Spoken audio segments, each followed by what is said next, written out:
మేడారం జాతర విజయవంతం కోసం కృషి చేసిన ప్రజలు అధికారులకి మంత్రి సీతక్క కృతజ్ఞతలు తెలిపారు.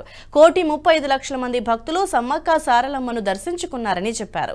మేడారంలో ఏర్పాటు చేసిన మీడియా సమావేశంలో మంత్రి మాట్లాడుతూ మేడారంలో వసతుల కోసం రాష్ట్ర ప్రభుత్వం 100 కోట్ల నిధులు కేటాయించిందని వెల్లడించారు. 20 శాఖల అధికారులు జాతర పనుల్లో కష్టపడి పనిచేశారని, భక్తులకు ఇబ్బంది లేకుండా మా వంతు కృషి చేసినట్లుగా వివరించారు. జాతర కోసం ఆర్టీసీ దాదాపుగా 6,000 బస్సుల్ని కేటాయించి 12,000 ట్రిప్పులు నడిపిందన్నారు.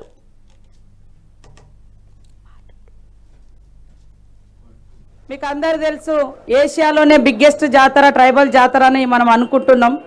కానీ ఏషియాలో కాదు, ప్రపంచంలోనే మరి ఇలాంటి జాతర ఎక్కడ ఉన్నట్టయితే నాకైతే నా దృష్టిలో లేదు.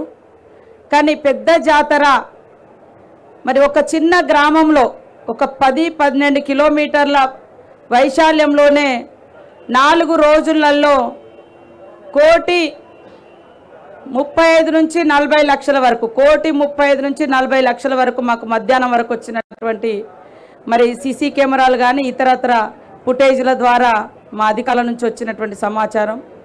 ఒక ప్లేస్లో ఇంత తక్కువ రోజులలో ఇంతమంది భక్తులు రావడం అనేది ఈ ప్రాంత బిడ్డలుగా, ఆ జాతి బిడ్డలుగా, ఈ ప్రాంత బిడ్డలుగా మనందరికీ కూడా ఎంతో గర్వకారణం.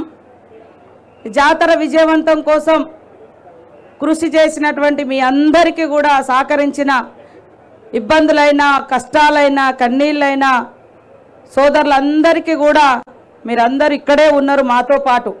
మేము కూడా మీతో. ఈ వీడియో మీకు నచ్చినట్టయితే లైక్ చేయండి, 10 మందికి షేర్ చేయండి. అలాగే కామెంట్ల రూపంలో మీ అభిప్రాయాలను మాతో పంచుకోండి. Nationalist hub group of channels ను సబ్స్క్రైబ్ చేసుకుని తెలుగునాట జాతీయవాద జర్నలిజాన్ని ప్రోత్సహించండి. ఈ వీడియో కింద ఉన్న బెల్ ఐకాన్ పై క్లిక్ చేయడం మర్చిపోవద్దు.